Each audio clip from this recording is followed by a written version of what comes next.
반갑습니다. 최우성이라고 합니다.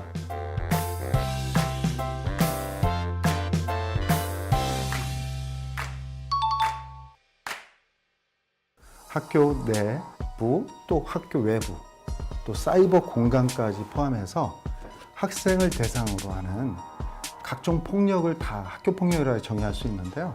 신체적, 정신적, 재산상의 피해를 수반하는 폭력이 다 해당이 된다고 보시면 되겠습니다.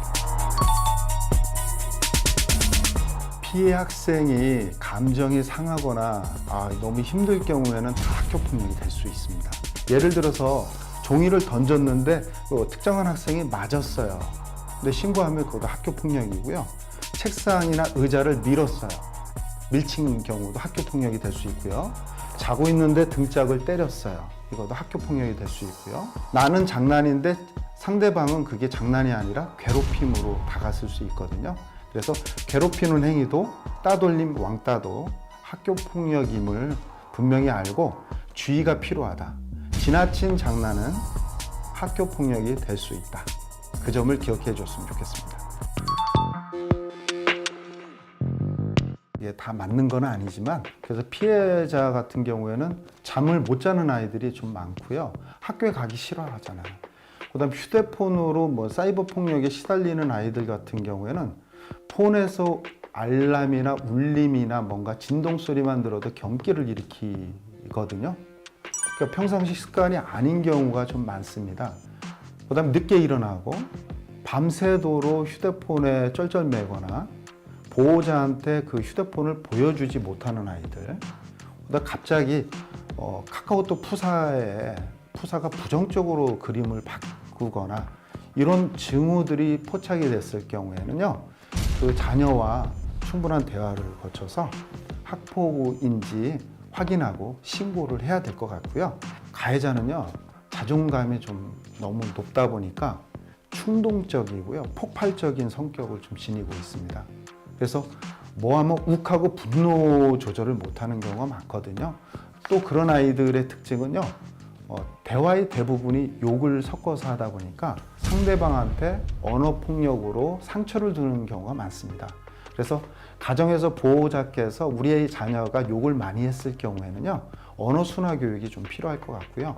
학교에서도 욕을 많이 쓰는 아이에 대해서는 바른말 고운말 쓰기, 언어 습관 교정할 수 있는 그런 거가 대단히 필요하다고 느껴집니다. 피해 학생은 일단은 신고를 할 수 있도록 조치가 필요할 것 같아요. 신고할 때는 보호자나 담임 선생님, 상담 선생님하고 상담을 해서 신고를 해야 되는데, 제일 중요한 부분은 신고할 때 증거나 근거, 물증이 있어야 됩니다. 목격자가 있거나 아니면 그 증거를 사실관계를 정확히 확인할 수 있도록 확인서 작성이 용이한 기억을 가지고 있거나, 사이버 공간상에 있는 거는 캡처를 하거나 뭔가 녹취를 하거나 이런 행위가 있는 다음에 신고가 돼야지 사실관계를 명확히 해서 조치를 받을 수 있습니다. 목격자들이 목격한 거를 신고를 하지 않거나 진술을 거부했을 때는 학폭 가해자가 될 수 있습니다. 그러니까 동조자나 가담자도 목격자도 가해자가 될 수 있기 때문에 반드시 그 목격한 그 행위에 대해서 사실관계를 정확히 진술할 수 있도록 해야 되고, 그거 진술에 대해서 문제가 있을 경우에는 가해자가 될 수 있다는 점을 반드시 기억을 해 주셨으면 좋겠습니다. 학교폭력 가해자는요, 교육청에 있는 학교폭력심의위원회에서 심의위원들이 이제 판정 점수에 따라서 조치를 취하게 됩니다. 경미한 사안에 대해서는 기재 유보를 하고요. 중대한 사안은 생활기록부에 기재가 되고, 그 기재된 거는 상급 학교, 대학교 진학할 때 학생부 종합전형 등의 아주 중요한 역할로 작용하기 때문에 여러분께서는 학교폭력 가해자로 연관되지 않았으면 좋겠습니다. 예전에 학교 다녔을 때 그 학교 폭력이 은폐가 되었거나 또는 그때 조치 가해자 조치를 제대로 받지 않았을 경우가 많이 있었다고 봅니다. 그때 당시에 이제 성적을 좀 최고로 치거나 아니면 스포츠인 같은 경우는 어떤 팀의 우승을 위해서 하는 그런 문화가 그 작은 그 학교 폭력은 넘어가야 된다는 이런 시선들이 많이 있었거든요. 지금 학교 폭력이 만약에 적절한 조치를 받지 않았더라면 나중에 커서도 폭로가 되거나 다양한 조치를 받을 수밖에 없다는 점을 기억해 줬으면 좋겠습니다. 교육부 통계 자료에서도 사이버 폭력이 증가한 거로 나타났습니다. 코로나19로 인해서 집에 머무르는 시간이 점점 많아지는 거예요.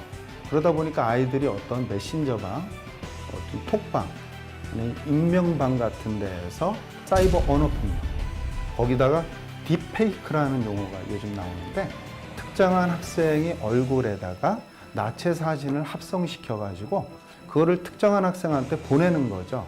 그러면 그게 사이버 성폭력이거든요. 폭력은 용서할 수 없다. 강한 경종을 울릴 수 있었으면 좋겠습니다.